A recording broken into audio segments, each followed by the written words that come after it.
What is going on, everyone? Today, I'm joined by Kenny Mammarella-D'Cruz, where we'll be discussing his men's coaching groups, where he works with men. He also has men's groups where he offers a room for men to speak up and be more vulnerable and allow themselves to be more authentic. So keep watching. Let us know if you have any questions, and I'll post Kenny's details below. So make sure you get in contact with him if you are interested. Take care and thank you. Welcome to the podcast, guys. And today I'm joined by Kenny Mammarella-D'Cruz, and we are going to be delving into his men's workshops, his men's coaching, and just kind of going more deeper into that. So, Kenny, how are you doing today? Pretty good, and very impressed that you pronounced my name right. Thank you. Thank you very much. So for those people that don't know you, could you kind of give a brief kind of outline of what you do and how you got into that? On the men's group side, I got into men's. I'd never been to a men's group. I used to have a marketing and publicity company when I first moved to London. We did lots of kind of pop star world tours and business launches and artsy fartsy things, and it was great fun. And all my dreams came true and everything. And it was just time to either settle, marry my girlfriend and have a big business and probably get fat and rich, or something else. And I wanted to know what the something else was before settling and doing the default thing that everyone thought that I should do, that they wanted to do. And what was missing from my life was sunshine and choosing where I live. I'm a refugee from Uganda, and my family were on the Secret Service death list. So we had to go into hiding. Our phones were tapped, we were followed, there were people after us. So we went into hiding. We left my father there. We fled to the UK. We had British passports. So in essence, I was here running for my life rather than choosing to be here. So I thought, I need to choose. I need my life to be approved of by me and to be in the center of my life rather than doing what's expected. And even though I was living a successful life that, people thought this is how you should do it and this is what you wanted, I just thought, well, it's my life. And it might be what they think and it might be what society wants, but no, I need to check things out. So I kind of gave the business up and took care of my staff and clients and everything else. And I thought I was moving to Fiji, and I did move to Fiji, but life had different ideas, and there were coincidences here and there. I ended up meeting people in Sydney after meeting a woman in Singapore where I was changing planes and it was delayed by a day. And the people in Sydney followed me to Fiji and asked me to move to Sydney. So I moved to Sydney. I was in India because my family's from Goa. And while I got them to go there, we'd never been there before. I ended up working with Mother Teresa and dying people in Calcutta. So it was following rather than controlling my life. I learned to follow what life might bring me. And for me, that's the essence of what I think I do with people beyond the men's groups and including the men's groups, is enable people to move into a bigger life and follow life rather than being in control. And it's just the same old survival story with the same old script and the same old heartaches and betrayals and blocks and everything else. It's like, well, if I'm in control, then I will only allow what I've already had, which is pretty pointless, really. Yeah, I know how to survive it. Yeah, it kind of feels good to be in control, but control cost me my life. I was safe, but it wasn't my life anymore. So I lived beyond, and life took me places, and I had the most mad, magnificent, full of growth times. And then I came back to the UK, and I really missed my friends. I missed my friends. The people I loved the most were in this country, and I needed to see them again. So I came back, and I remember saying to one of my friends, I miss you more sitting with you now than when I was in Fiji, because you're not even here. You've turned into a bit of a loser. You're an addict and you're not going anywhere. What's going on? It was really, I think, courageous of me to say that to him. It was very painful for me to say that to him, because we were great. So, cut a long story short, my friends got distracted by drink, drugs, love, sex, money, power, the usual things that are sold to us. And I kind of thought, well, you've lost your depth. You've lost who you are. You've just become part of this stupid, crazy machine, and you're crap company. So I kind of got about a dozen or so of them, mainly old friends, a few new friends, into a room. And I basically said, I'm starting a men's group. I've never been to one and I don't know what it is, but I need to be met at some depth. Otherwise, you're chucked. And I'll still come raving and partying and whatever, and we can still go camping and doing whatever we do, but I need depth. And this distraction with all these addictions bores me. So, bit cheeky, bit on the edge, but it happened. And that was 20 years ago.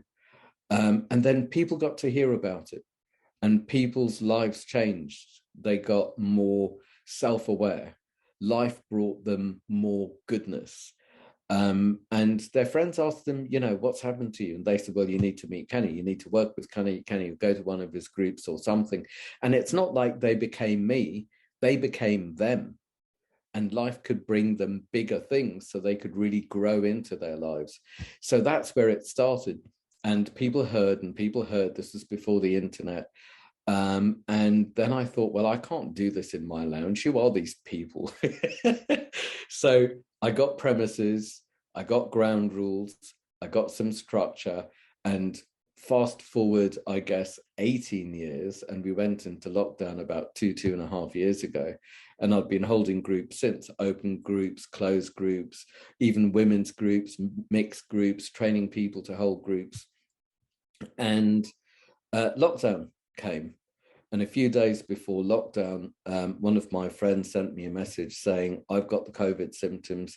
It might be an idea if you isolate. So a few days before lockdown, I isolated. I became Mr. Zoom and I did all my work on Zoom.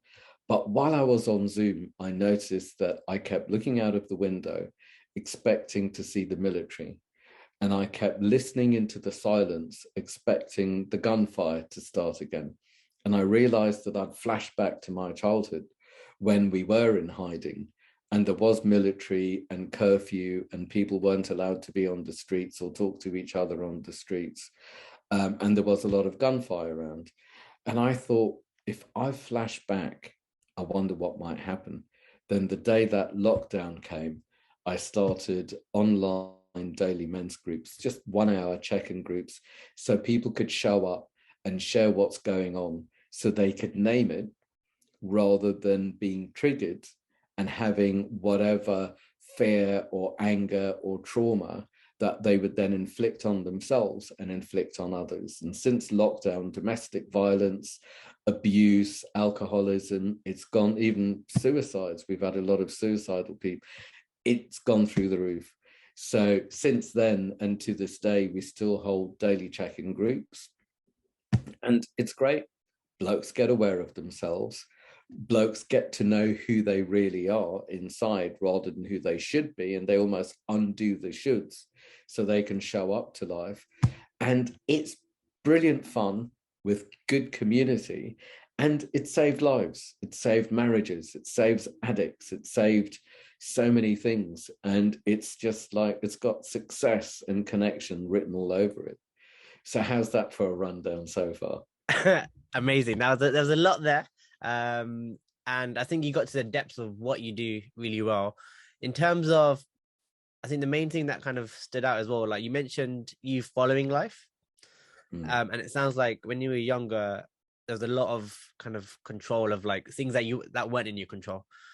And going to that place of kind of following life, and to me that surrounds like surrendering, letting go, being more intuitive. I could be wrong, but in terms of going through that process of where you were before, that trauma you suffered, to afterwards, what was that change like?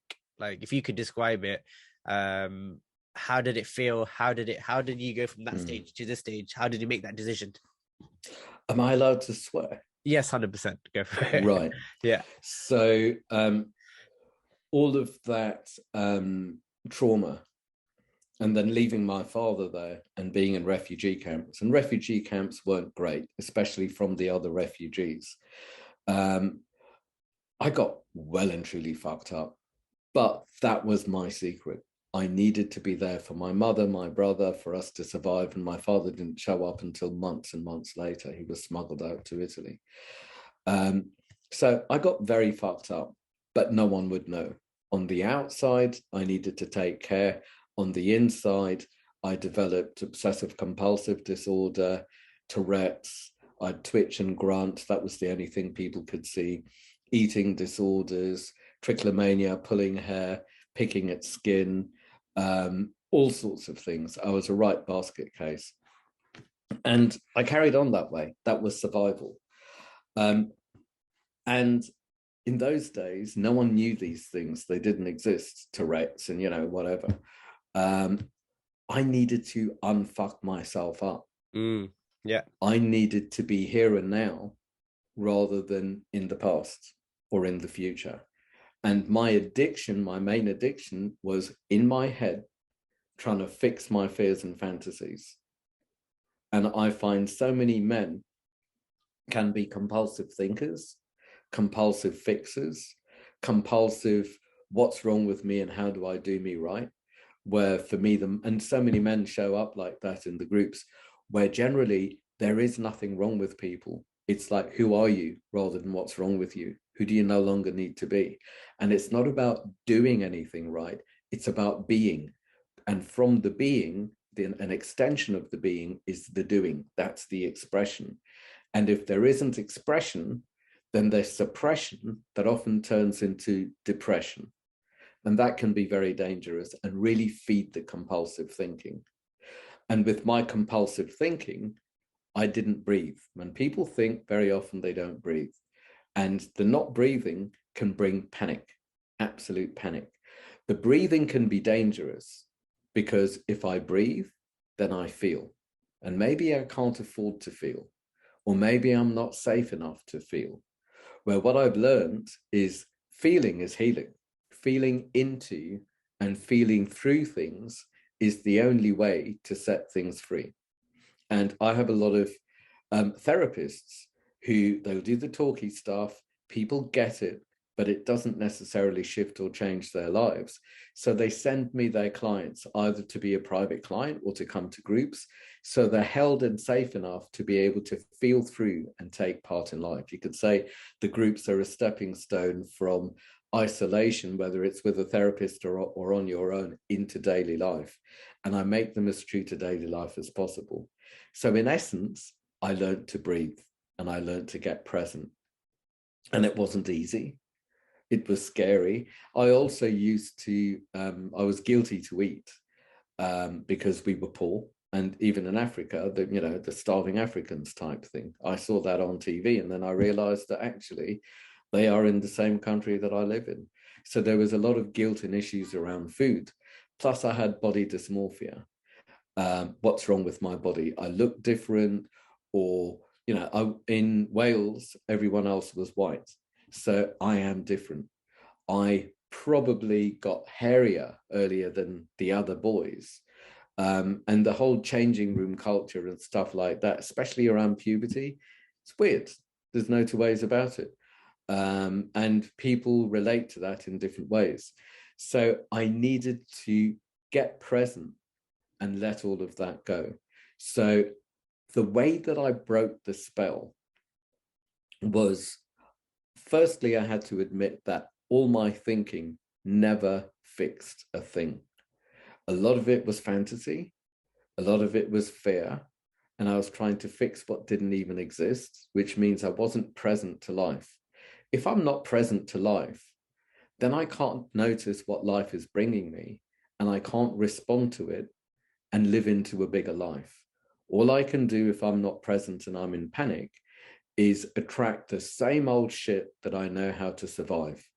So I can pretend to be in control because it's the same old shit. I know this.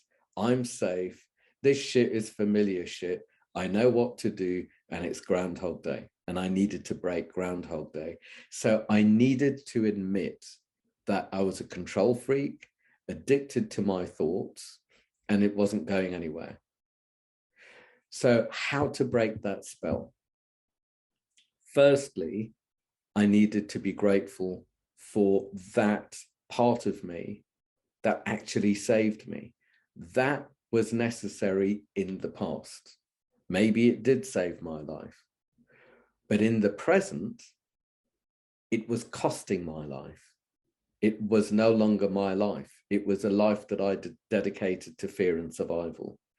So I trained myself that as soon as I found myself in my head, obsessively thinking, pretty much lost in space, and it was the space between my ears, as soon as I catch myself there, don't even think to the end of the sentence.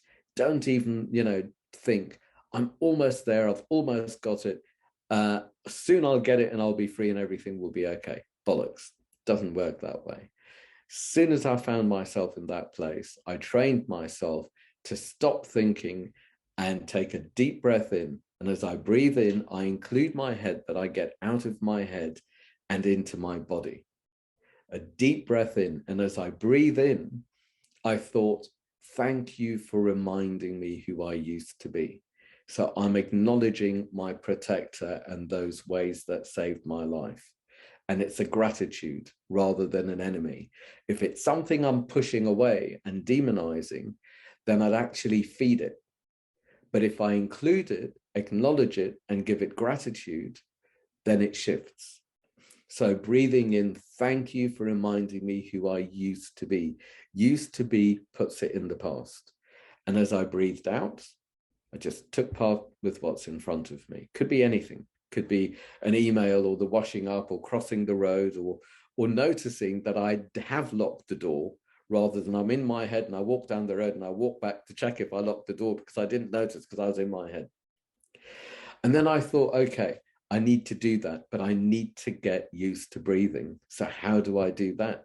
And then I started playing games. Like every time I saw a blonde girl or a bald man or a red car, or every time I heard something, or every time I walked through a door or whatever it was, I take a deep breath in. So I put things in the environment to bring me here and now in this environment rather than in my head and in the past and the future. And I had to get present. So in a way, that's how I broke the spell. Does that make sense so far? 100%. No, that makes sense. In that sense, the type of breathing you're talking about normal breaths. Do you incorporate breath work as well into your kind of weekly routine, or is this more separate to that? This is a different thing. And for me, I'm not really one to have what a lot of people do, including a lot of my clients are kind of like leaders of men, or what do you call them, men's coaches or blah, blah, blah. And a lot of them, to be frank, have their routines. And if the routine's not there or they've missed something or it's not right, then they're fucked. And it's all, and a lot of people, they can be stressed or traumatized or workaholics or whatever. And then they go to the edge and then they go away camping or do a retreat or whatever it is they do. And then then they're okay. And then they come back to get fucked up. And then they, for me, it's about here and now. And it's about daily life. And I'm not saying routines are bad or anything. They're great. And I've done breathing practices and I've done all sorts of diets and everything. And it's fine. It's very, very good. But the bottom line is here and now and every moment, as far as I'm concerned. So it's about living in that experience as opposed to, spending 90 days doing something and then, going back to your old self. It's almost like you're making that constant change, that shift into that new identity on a daily basis. In a way. In another way, it's making the shift and adjusting back to here and now, rather than chasing okay. Okay, yeah. It's coming from okay, and when out of alignment, adjusting back to here and now. Can I take it one step further? Yep, go for it. So what I do in my private sessions, and I've done this in groups as well, is when people get to know the part of them that showed up when they were in trauma, call it the inner protector. Mm-hmm. Then they realize that their inner protector has got enmeshed with them and is running and controlling their lives. And that's the part that will do everything to keep them in control and safe. And the protector's job is not living. The protector's job is surviving. Yeah. And that's why that protector is there. And in essence, thank you for reminding me who I used to be, is thanking the protector for saving my life. But now I don't want my life to be saved. Job done, I'm safe, time to live. That doesn't mean demonize the protector. It means, what does the protector need? Well, same as I guess I needed when I was a refugee boy, was I needed my father to show up. So I don't have to be the little boy pretending to be a man, taking care of the family, but there is a man there and we're safe. Generally, this doesn't actually happen in people's lives, because the only man or woman or adult that they need, that shows up for them, is the man inside themselves. That is the part of them that can go beyond survival and into living. That's the part that is able to respond to life and safely move into a bigger, better life, rather than react to life and demand the same old script and the same old story, and it's back to survival and in the head. So what I do in it's voice dialogue is the technique, and it was started by Drs. Hal and Sidra Stone, and I've seriously updated and changed it. I do it online as well as in the room, where people literally move. They move chairs, and I speak to their protector, and I get to know what the protector needs them to know. When the protector showed up, everything that the protector's trying to tell them, the stuff they've forgotten, the needs, etc. And then that part is on side and willing for change as long as it's safe.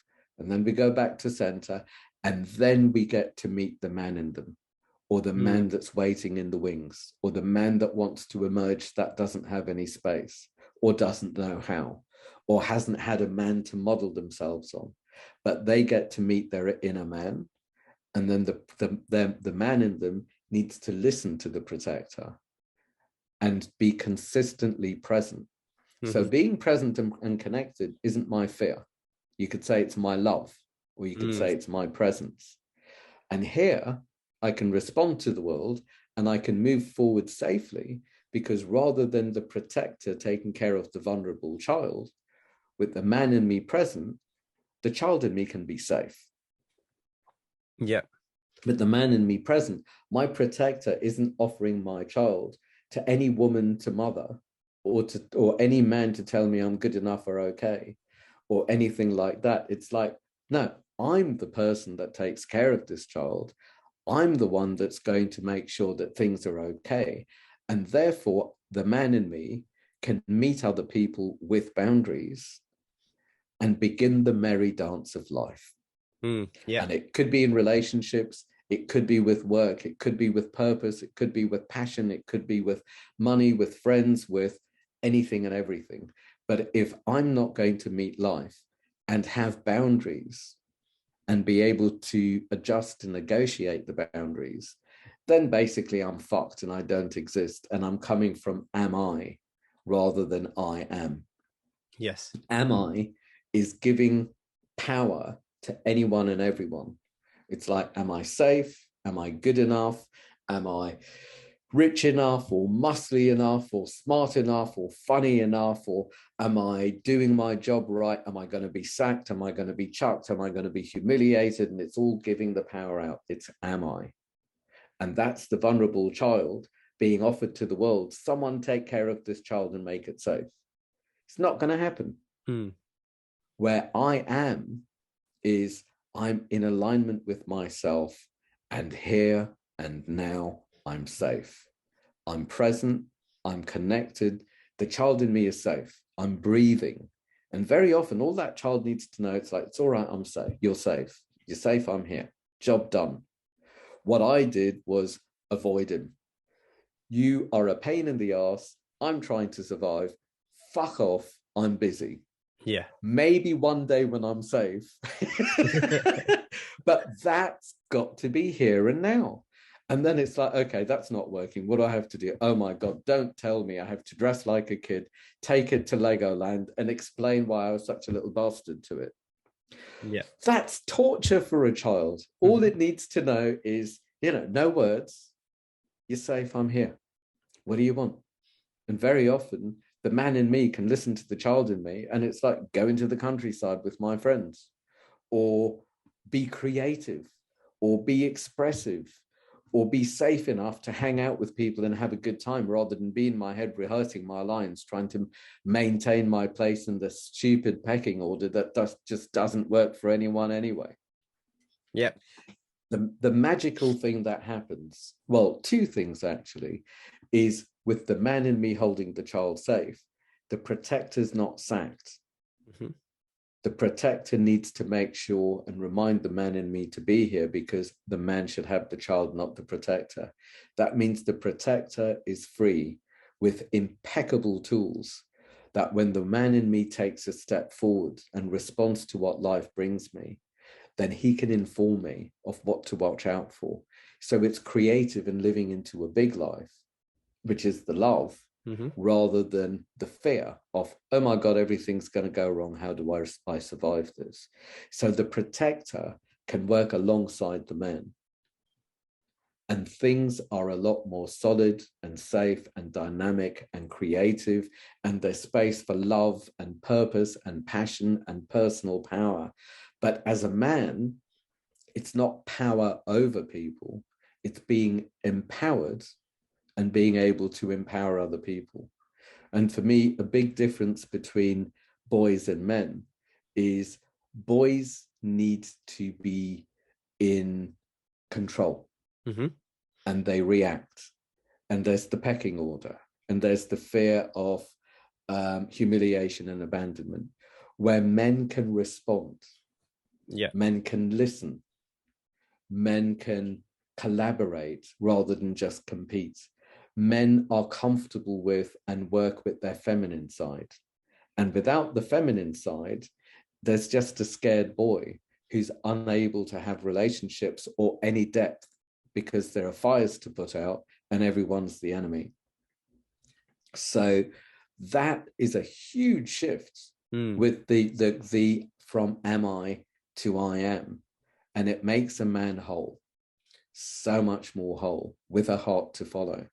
And it's that frequency that the man puts out, holding the child safe, that will attract the goodness way beyond the control that the protector could attract. Yeah. I'm also happy you mentioned the feminine side there, because that leads me to my next question. So you mentioned the feminine there, and I guess there's a lot of controversy, topic, conversations going around what is masculinity. And I guess leading a men's group, you probably get a lot of different people coming in with different opinions. For you, what is masculinity versus femininity, and how do people see the difference? It's a loaded one. That is, yeah. And for me, what's really important is authenticity. That includes masculinity and femininity.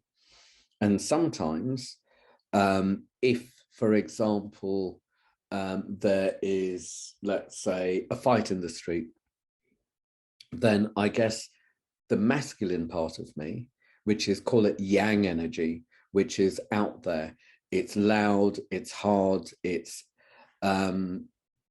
more expressive. That's the part of me that might stop the fight or make sure people are safe and take part, get involved. Once that's done, then the feminine part of me might see if anyone's hurt, or if there is anyone who, for example, needs to be held because they're shaking, they're traumatized or something. Sadly, boys rather than men are scared of femininity. They're scared of being called a girl or gay, or in the old days, everyone was petrified of being called a puff. It was shocking. Where's the space for any feelings? Where's the space for any depth? Where's the space for any authenticity? It's ridiculous. It's absolutely ridiculous and very destructive. Where's the space for a father to care for his son? And there were so many fathers that needed their boys to be ruffians, to do masculine for them, to show their stupid friends just how cool they were because of their it's like absolute nonsense. Do you know what I mean? So for me, it's not about masculinity or femininity. It's about authenticity, being true to yourself. And if you're more of a masculine man generally, or more of a feminine man generally, who cares? It's about, in this moment, what's true, what's appropriate. And I would say any supercharged masculine person at the right moment should be able to extend to other people with his or her feminine side, if that's true and appropriate. And any feminine person, if there is danger, let's say there's a child in trouble or whatever, extend from the masculine side and stop it. But I think what a lot of people do is basically what I call money, muscles, and monkeying about.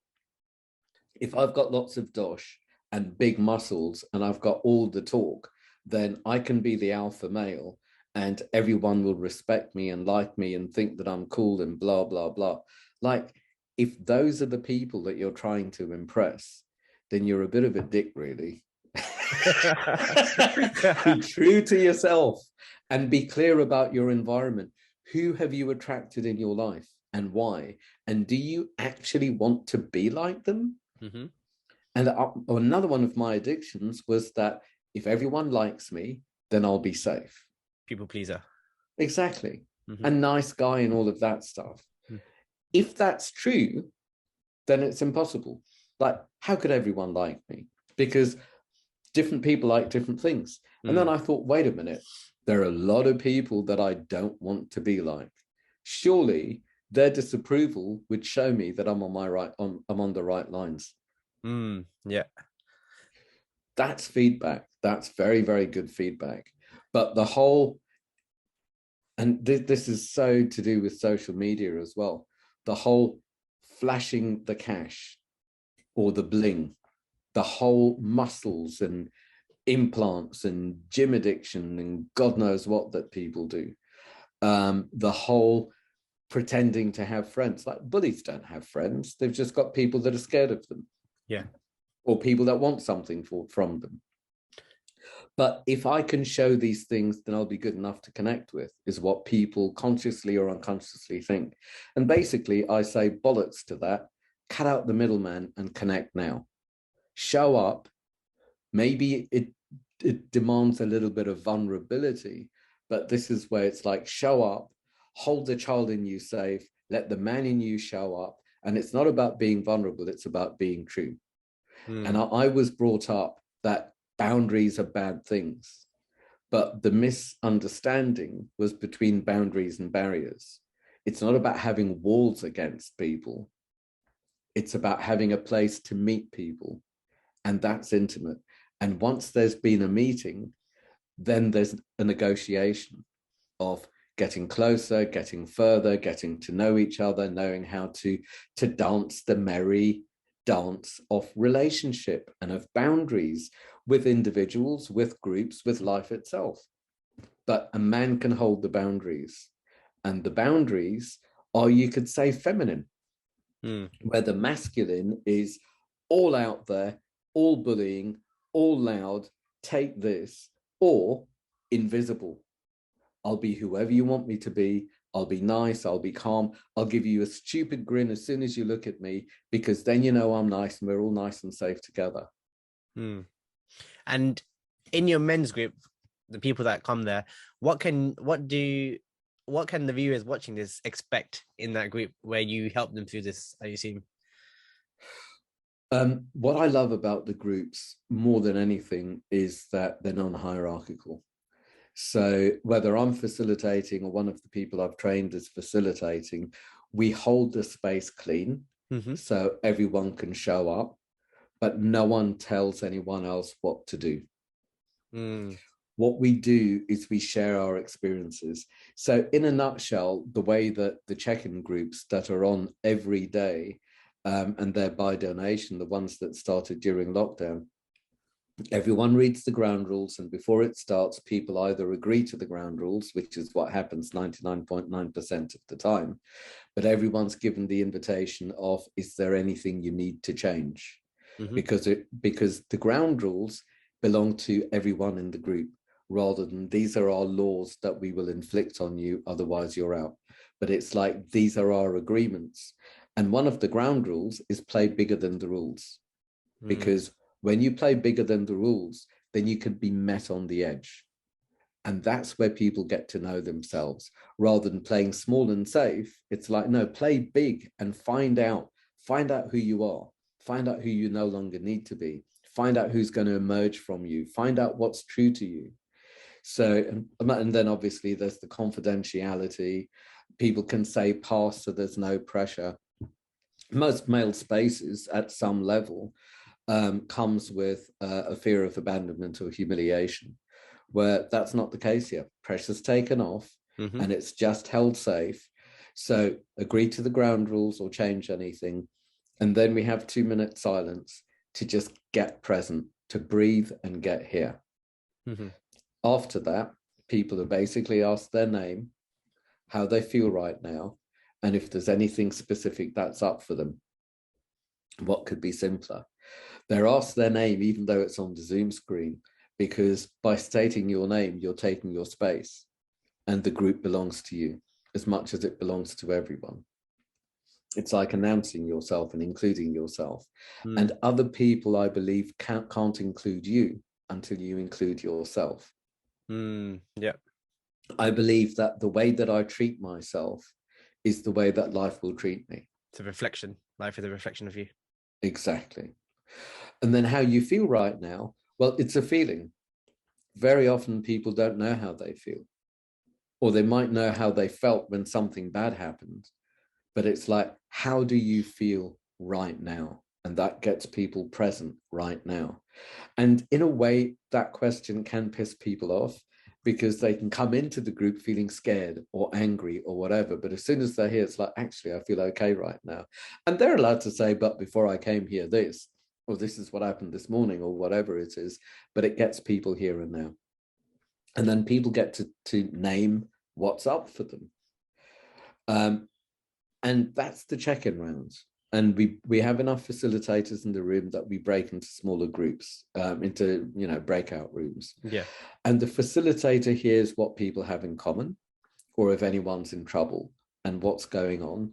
And every group is different because it depends on who's there, what's up, what the mood is, what the weather's like. Is there a full moon? Are people up for a fight or vulnerable or what? And then it has a life of its own. So people get to talk about themselves and their experiences. And the way that everyone learns from each other is they learn from other people's experiences, how they've succeeded and how they failed. So they don't have to do the solitary kind of life path on their own and make the same mistakes that other people have made. Why not learn from other people, work backwards and get it right? Nice. One last question, and again, it's potentially loaded, but what's your take on toxic masculinity? Toxic masculinity is quite vile. And there's a time and a place. I remember I lived in a big house and we had scaffolding up. And they were suddenly, and it was alarmed, suddenly a load of the local kids were running around on the scaffolding. And without thinking, I was out of that door and I shouted like thunder, and they were off that scaffolding and they didn't come back. Is that toxic? Maybe that's toxic masculinity used in a positive light. Same as if you are in a war zone, it's like, it's not the time to kind of like process, I feel vulnerable and I'm scared I might be shot at or whatever. It's time to be present and to do what needs to be. I'm not necessarily saying kill people or stuff, but there's a time and a place to just be present and for the yang energy to work. Yeah.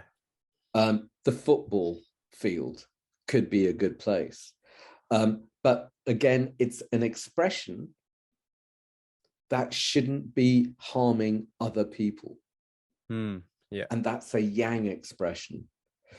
Strangely, I would say it's toxic femininity that can crumble the strongest man.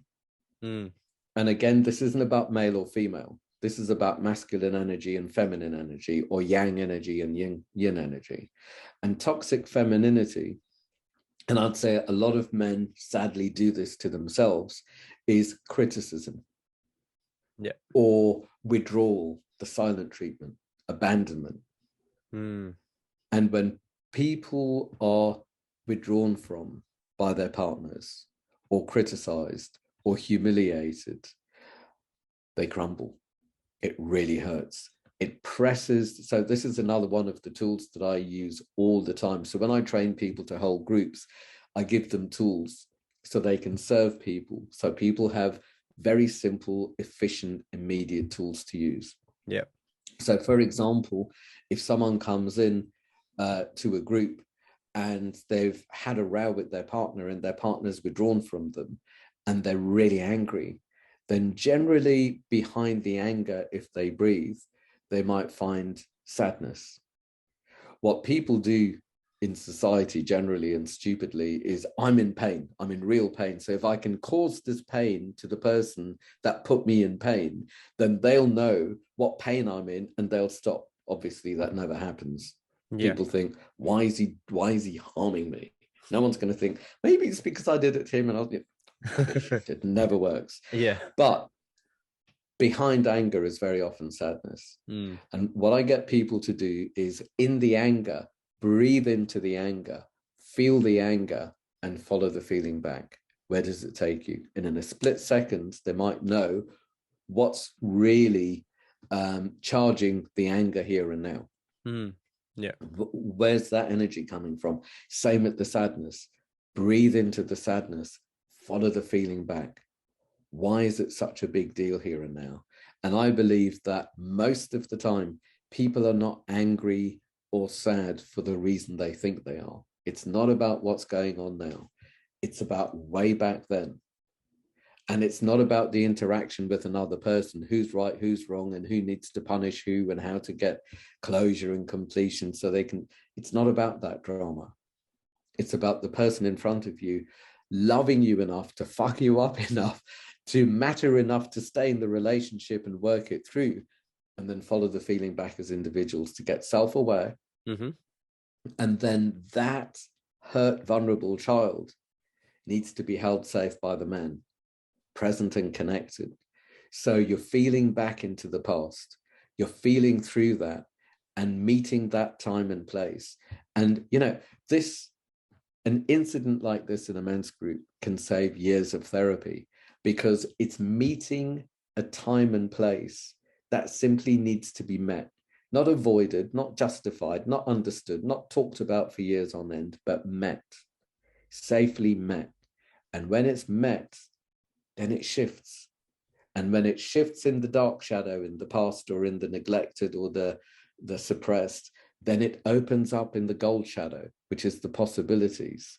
And for me, that's the journey of life, is being present and connected here and now, seeing what's triggered in the past and being with it, letting the man hold the child safe, letting the protector off the hook here and bringing things present and connected, and letting that go. So life opens up in the future or in the present, to enable a better future. One last quick little thing is a safe child is a magical child who can be connected with spirit or with love or with nature or with creativity or with God or whatever it is you want to call it. When people are in survival and trauma, there's no space for any of that. Yeah. But when you're present and connected, not only do you have a protector with brilliant tools to be a great advisor, but there's also the voice of love, nature, connection. So guidance can show up. And it's a much better trip. Thank you for coming on today. For those people who are looking to reach out to you, find information, where can they find you? I'll put the details down in the description below. But cool. Yeah. So it's mensgroups.co.uk for the men's groups, and it's themanwhisperer.co.uk for my private work. And both sites are, to be frank, not updated and pretty crap, but hopefully I'm going to spend June getting it all up to date. Meetup.com/menspeak is where you go to join the groups. Menspeak, Men's Group, CIC. We're now a community interest company. So, you know, we do it all by donation, and everyone I've trained volunteers for free. But yep, mensgroups.co.uk, themanwhisperer.co.uk, and meetup.com/menspeak. And that's where we list all of the groups, the daily groups, the live groups in London or elsewhere, the retreats, the trainings. There's one that I love called The Self-Aware Men, where people get feedback from other men about how they come across. Nice. And how to adjust so they come across more true to themselves, more dynamic, more powerful, more passionate, and irresistible. Love it. Thank you again, Kenny. Absolute pleasure.